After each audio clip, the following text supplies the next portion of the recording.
साथ संगत जी, प्यार से कहना धन निरंकार जी। सतगुरु माता जी का शुक्राना हर पल करते हैं और यही सतगुरु माता जी से अरदास करते हैं, सच्चे पातशाह हमें अपने चरणों से जोड़ के रखना। दासी आप जी के चरणों में विचार रख रही है, प्रवान करें। साथ संगत जी कहते हैं कि गुरु ज्ञान से निरंकार को जाना है, पहचाना है। जब सतगुरु हमारी ज़िंदगी में आया, सतगुरु ने हमें चुन लिया, ये ब्रह्म ज्ञान दिया, तो ये ब्रह्म ज्ञान लेकर ब्रह्म ज्ञान द्वारा हमें ये निरंकार दिखाया, तो हमने निरंकार को देख लिया, पहचान लिया। जैसे कहते हैं कि अगर हमें किसी इंसान के पास जाना होता है, कोई हमारे रिलेटिव होते हैं उनके घर जाना होता है, लेकिन अगर हमने उनको देखा नहीं होता तो हम सोचते हैं कि अब क्या करें, तो उनका फिर हमें कोई कॉन्टैक्ट नंबर या उनके घर का नंबर या उनके फ़ोन का नंबर हमें दिया जाता है ताकि हम उन तक पहुंच सकें। इसी तरह कहते हैं कि जब सतगुरु जीवन में आता है तो तभी हमें ये ब्रह्म ज्ञान का, निरंकार का पता चलता है। सतगुरु को खोजना होता है। जब हम सतगुरु को खोज लेते हैं, ढूंढ लेते हैं, तो फिर सतगुरु हमें ये जो हमारा मकसद है, ये मानव जीवन का लक्ष्य है, इसकी फिर हमें जानकारी भी सतगुरु दे देता है। सतगुरु के हाथ में ही इसकी चाबी है, सतगुरु के हाथ में ही ताला है। सब कुछ सतगुरु के हाथ में होता है। तो जब सतगुरु की शरण में हम आ जाते हैं, सतगुरु इस निरंकार से हमें मिला देते हैं। हम सब एक यात्रा पर हैं, जो शरीर की यात्रा नहीं है, जो एक आत्मा की यात्रा है। इसी यात्रा के चलते चलते यह यात्रा तभी पूरी होती है जब जीवन में सतगुरु आता है, फिर ब्रह्म ज्ञान की दात मिलती है। एक को मानो, एक को जानो, एक हो जाओ। यह यात्रा उस ओर बढ़ती है जहाँ हमारी मंजिल है, जहाँ हमने पहुँचना है, जहाँ हमने इस निरंकार के साथ एकमिक होना है।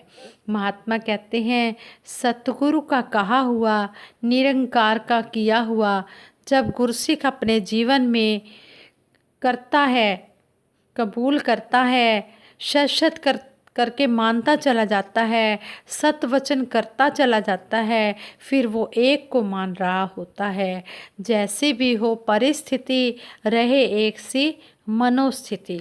जब ऐसी अवस्था हो जाती है तो जैसे सतगुरु माता सविंदर हरदेव जी महाराज ने भी कहा है, इश्क हकीकी में एक ही असूल है, तू कबूल तो तेरा किया हुआ सब कबूल है। फिर हम इस एक को मान रहे होते हैं। जब हमने निरंकार के साथ हम एकमिक हो जाते हैं, फिर यात्रा भी उस ओर बढ़ रही होती है। फिर अपनी हस्ती को छोड़ना होता है। किसी शायर ने भी लिखा है, तू भी ये ते मैं भी हाँ, ए गल कुछ जचदी नहीं, मैनू अपनी होंद तो इनकार करना पेगा। तू भी है ते मैं भी हाँ, ए गल कुछ जचती नहीं, मैनू अपनी होंद तो इनकार करना पेगा। जब गुरसिख अपनी होंद से, अपने हंकार से, अपनी इच्छाओं से, अपनी भावनाओं से, अपने संस्कारों से, अपनी समझ से इनकार कर देता है, सतगुरु की मत को धारण कर लेता है कि हे सच्चे पातशाह, आप जो भी कहें, आप जो भी कह रहे हो वही ठीक है, आप जो भी कर रहे हो वही ठीक है। जब इस बात पर यकीन आता है, पूरे का किया सब किछ पूरा, वाद घाट किछ नाही, वाद घाट किछ नाही, जो भी हो रहा है वो सब ठीक है। इसका मतलब यह नहीं कि वह गुरसिख कर्महीन हो जाता है, अपनी जिम्मेवारियां नहीं निभाता, नहीं, वह सब कुछ करता है, पर वो कर्म, वो जो है वो सब कुछ करता है, वह फल के साथ नहीं जुड़ता, वह अपना कर्म करता रहता है। जो इस ज्ञान दृष्टि से इस ज्ञान के साथ अपनी तुलना करता है कि जो मेरी समझ है वह इस ज्ञान के अनुसार है या नहीं, जब ऐसी अवस्था गुरसिक की होती है तो वह गुरु को मान रहा होता है। फिर उसकी यात्रा इकमिक होती चली जाती है। एक बार सतगुरु बाबा हरदेव सिंह जी महाराज ने भी हमें अपने विचारों द्वारा समझाया कि इस सागर में कुछ बर्फ़ के टुकड़े पड़े हुए हैं। कहने को तो वो सागर में है, क्योंकि उनकी हस्ती है, क्योंकि वह बर्फ़ है तो उनकी हस्ती कायम है। लेकिन जब बर्फ़ को तपिश मिलती है तो वह अपनी हस्ती को छोड़ देते हैं। तत्व से तो वह पहले भी पानी थे, लेकिन जब उनकी हस्ती कायम हुई तो वह बर्फ़ बन गए। जब वह अपनी हस्ती को छोड़ता है तो फिर पानी में पानी हो जाता है। इसी तरह जो गुरसिक होता है वह इस परमात्मा का ही अंश है। जैसे रामचरितमानस में भी गोस्वामी तुलसीदास जी ने कहा है, ईश्वर जीव अंश अविनाशी। लेकिन फिर भी यह ईश्वर नहीं है। जब यह अपनी हस्ती को छोड़ती चली जाती है, उन गुणों को अपनाती चली जाती है जो इस निरंकार के गुण हैं, वो निष्काम होती चली जाती है।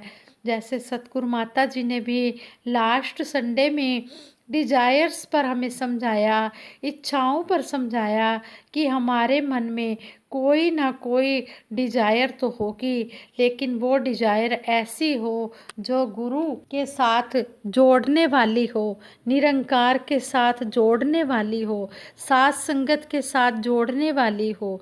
जो गुरु का हुक्म आता है गुरसिक सतवचन करके मानता चला जाता है, यही कहता है यही ठीक है, विश्वास आ जाता है, उसके अंदर रब्बी गुण आने लग जाते हैं। जब निरंकार जीवन में प्रवेश कर जाता है फिर वो निर्भय होकर जीवन जीता है, फिर वो भ्रमों वहमों में नहीं पड़ता। जैसी भी हो मनोस्थिति, रहे एक सी परिस्थिति, जैसी भी मन की स्थिति होती है, जैसा भी मैं चल रहा होता है, जो गुरसिक होता है वो सम रहता है, वो निर्लेप हो जाता है, निर्वैर हो जाता है। यही कहता है, तेरा रूप है ये संसार, सब दा भला करो करतार।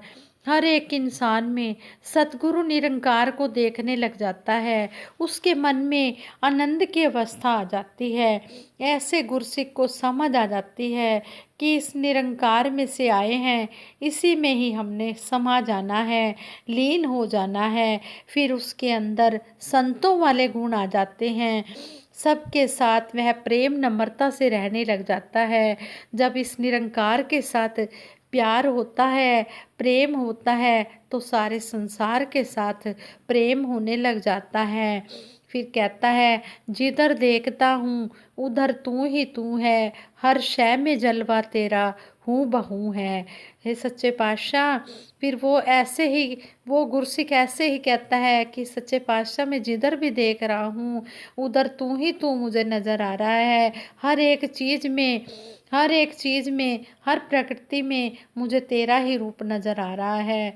हर पत्ते में, हर चीज़ में, हर पौधे में, हर वृक्ष में, हर इंसान में सच्चे पातशाह मुझे तू ही तू नज़र आ रहा है। क्योंकि सतगुरु तो प्रेम करना ही सिखाते हैं। जैसे कहा भी है, ना को वैरी ना ही बेगाना, सगल संग हमको बनाई। जब कुर्सी की ऐसी अवस्था हो जाती है तो उसे सभी अपने ही लगते हैं, उसे कोई वैरी नहीं लगता, कोई पराया नहीं लगता, उसे सभी अपने लगते हैं, क्योंकि वह प्रेम से युक्त होता चला जाता है। जब किसी ने शरीर छोड़ना होता है तो कोई कहे कि मेरे शरीर ने इस निरंकार में एकमिक होना है। सतगुरु बाबा हरदेव सिंह जी महाराज ने ये हमें अपने विचारों में बताया था कि जब किसी ने शरीर छोड़ना होता है तो वो ये नहीं कहता कि मेरे शरीर ने इस निरंकार में एकमिक होना है। अगर ऐसा होना होता तो फिर सारे ही एकमिक हो जाते, फिर तो किसी को ब्रह्म ज्ञान लेने की ज़रूरत ही ना पड़ती। ये जो मरना कहा है, पहले मरण कबूल कर छठ जीवन की आस। ये जो मरना कहा है ये संतों महात्माओं के हिस्से में ही आता है, जो अपनी हस्ती को मिटा देते हैं, जो गुरु की मति को अपने जीवन में धारण कर लेते हैं, गुरु के दर पर जीते जी अपने आप को समर्पित कर देते हैं। मरना उसी को कहा है जो समर्पित हो जाता है, जो गुरु के आगे एक मुर्दे की तरह रहता है कि जिस तरह भी सतगुरु मुझे चला रहा है, सच्चे पातशाह मैं तो तेरा हूँ।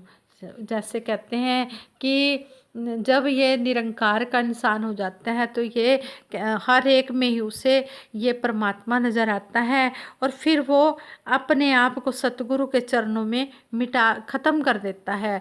मरना अपना मरने की तरह हो जाता है कि मैं तो जीते जी सतगुरु तेरे दर पर मर गया हूँ। मरना उसी को कहा है जो सतगुरु के चरणों में समर्पित हो जाता है।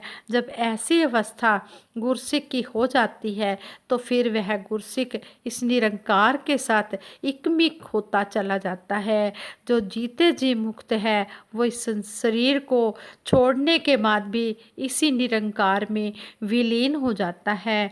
उसका नाम रूप सब मिट जाता है, वो निरंकार की हस्ती को धारण कर लेता है। जिस तरह बर्फ़ होती है, बर्फ़ को जब तपिश लगती है तो वो पानी बन जाती है, इसी तरह जब ब्रह्मज्ञानी संत महात्मा इस निरंकार के रंग में डूब जाते हैं तो वो इस शरीर को छोड़ने के बाद भी इस निरंकार में इकमिक होके निरंकार का ही रूप हो जाते हैं। फिर आत्मा और परमात्मा दोनों एक ही हो जाते हैं। जैसे कहा भी है, राम कबीरा एक भय हैं कोई न सके पहचानी। फिर जैसे राम और कबीर, भगवान और कबीर जी वाली बात की, दोनों एक हो गए, कोई पहचान ही नहीं सकता, कोई पहचान ही नहीं सका। जो भगत अपने मन को सतगुरु के चरणों में समर्पित कर देते हैं, फिर ऐसे भगत को सतगुरु के आशीर्वाद मिलते चले जाते हैं। आज सतगुरु माता सुदीक्षा जी महाराज भी हमें उस यात्रा की तरफ ही ले जा रहे हैं, उस मंजिल तक पहुंचा रहे हैं जहां हमने पहुंचना है। इस निरंकार के साथ एक मिक हो जाएं। सतगुरु माता जी, आप जी का मेहर भरा हाथ हम सब पर रहें। जिस तरफ आप हमें ले जाना चाहते हैं उसी तरफ ही हमारे कदम बढ़ते चले जाएं। जैसे सतगुरु माता जी ने कहा है कि एक को जानो, एक को मानो, एक हो जाओ। इस एक को जानकर, एक को मानकर और हम एक हो जाएं। ये वननेस कैसे आएगा, ये एक कैसे होंगे? संपूर्ण हरदेव वाणी में सतगुरु बाबा हरदेव सिंह जी महाराज ने लिखा है, भाव दुई का मिटने से ही एकत्व आ पाता है। एक से एकमिक हो जाना ही एकत्व कहलाता है। अध्यात्म से जुड़े अगर तो एकत्व आ पाएगा। एकत्व से अमन का परचम जग भर में लहराएगा। हर कोई इंसान जगत का एक पिता का अंश है। अलग अलग दिखते हैं लेकिन एक हमारा वंश है। हम सभी एक ही परम पिता परमात्मा की संतान हैं। हम सब आपस में भाई बहन हैं। एकत्व का भाव हो दिल में तो धरती गुलजार बने। जब एकत्व आ जाता है, जब वननेस आ जाती है, जब हम मिलजुल कर प्यार से रहते हैं तो ये धरती जो है गुलजार बन जाती है, धरती पर स्वर्ग बन जाता है। पूर्व पश्चिम उत्तर दक्षिण हरा भरा संसार बने। फिर यह संसार में हर जगह हरियाली हरियाली नज़र आती है, कहीं पर भी कलह क्लेश नहीं होता, हर जगह खुशियाँ ही खुशियाँ नज़र आती हैं। हर एक इंसान का चेहरा मुस्कुराता हुआ ही नज़र आता है। जब इंसान को ब्रह्म ज्ञान लेकर इस एकत्व की, इस वननेस की पहचान हो जाती है, इसकी जानकारी मिल जाती है। एकत्व को कायम करते जाना है सद्भाव से।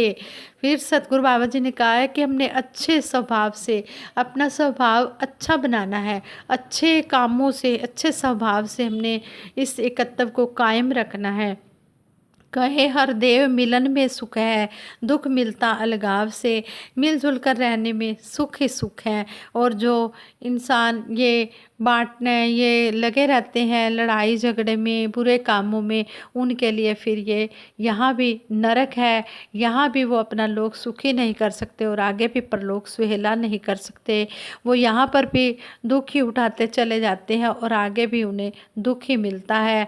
इसलिए सतगुरु बाबा हरदेव सिंह जी महाराज ने हमें शब्द द्वारा यही समझाया है कि हमने वक्त के समय के सतगुरु की शरण में आकर इस ब्रह्म ज्ञान को लेकर इस वननेस के साथ, एकत्व के साथ, मिलजुल कर प्यार के साथ हमने मिलजुल कर रहना है और इस धरती को हमने स्वर्ग बनाते चले जाना है। संगत जी, ये इंसानों के लिए ही बात कही गई है। तभी तो संपूर्ण अवतार बाणी में शहंशाह जी ने भी कहा है, बंदे नालों पशु चंगेरा जे बंदे वाली गाल नहीं, बंदे नालों नेक परिंदे जो पांदे तरथल नहीं। शहंशाह जी ने हमें कितना सुंदर समझा दिया है कि इंसान और पशु में कोई फ़र्क नहीं है। इंसान और पशु में यही सिर्फ फ़र्क है कि इस परमपिता परमात्मा को जानने की विवेक बुद्धि इंसान को बख्शी है। लेकिन जो ये पशु पक्षी होते हैं, ये तो इतने अच्छे अच्छे कर्म करते हैं, ये इंसानों की तरह अपने काम नहीं करते, ये हमेशा सबके साथ प्यार भावना से रहते हैं। सिर्फ इनके अंदर एक ये विवेक बुद्धि नहीं बख्शी, ये परमात्मा को नहीं पा सकते। ये विवेक बुद्धि सिर्फ मनुष्य को ही बख्शी है। और तभी तो कहा है कि ये मानुष जन्म दुर्लभ है, होत न बारंबार, ज्यों फल बन भूए गिरे बहुत न लागे डार। ये मनुष्य जन्म बहुत ही दुर्लभ है, ये 84 लाख योनियों के बाद मिलता है। अगर इस जन्म में आकर भी इस परम पिता परमात्मा को नहीं जाना तो फिर कहते हैं कि जैसे पेड़ से फल पककर गिर जाता है फिर वो दोबारा नहीं लगता, इसी तरह अगर ये मनुष्य जन्म एक बार हाथ से निकल गया तो फिर पछताने के अलावा कुछ भी नहीं मिलेगा। मानुष जन्म आखिरी पौड़ी, तिलक गया ते वारी गई, कहे अवतार 84 वाली, घाल कमाई सारी कही। ये सतगुरु हमें ये समझाने के लिए ही इस संसार में साकार रूप में आया है और यही समझा रहा है कि हे इंसान, इस परमात्मा को पाले जो तेरा असली काम है। इस निरंकार को पाकर तू भक्ति कर और अपना लोक सुखी परलोक सुहेला कर। इस एक को मानकर जानकर एक हो जा, तभी तेरा ये जीवन में आना सफला होगा। और 84 लाख योनियों के बाद भी अगर तूने मनुष्य जन्म गंवा दिया तो फिर तू पछताएगा ही। पछताने के सिवाय कुछ भी तेरे हाथ में नहीं आएगा। इस मनुष्य जन्म की कदर कर ले और जैसे सतगुरु माता जी हमें समझा रहे हैं हम इन बातों को अमल रूप में लाएं। अमला नाल होणगे निबेड़े, जात तेरी किसे पूछनी नहीं। साथ संगत जी, जो भी ये आदेश उपदेश जो भी हमें टॉपिक सतगुरु माता जी देते हैं, सतगुरु माता जी कृपा करना, दासी के ऊपर भी मेहर भरा हाथ रखना कि दासी जो भी वचन सुन रही है इनको अपने जीवन में कर्म रूप में ढाले। इतनी दासी को शक्ति देना, हिम्मत देना, इतनी शक्ति हमें देना, हमारे मन का विश्वास कमज़ोर ना हो। और जिस तरह आप हमें चला रहे हैं हम आप जी के कहे अनुसार चलते हुए अपने ये जीवन की यात्रा को तय करते चले जाएं। और दासी सारे साथ संगत के लिए भी यही अरदास करती है, सच्चे पातशाह जो भी ये विचार सुन रहे हैं इनको भी ऐसे ही बल बख्शना, सुमति देना, सद्बुद्धि देना, सद्विचार देना, सद्मार्ग देना, सद्व्यवहार देना। सभी आप जी के कहे हुए रास्ते पर चलते हुए अपना लोक सुखी और परलोक सुहेला करें। दासी सिमरन कराएगी, सभी ने मिलकर साथ देना है। तू ही निरंकार मैं तेरी शरण हाँ, मैनू बख्श लो।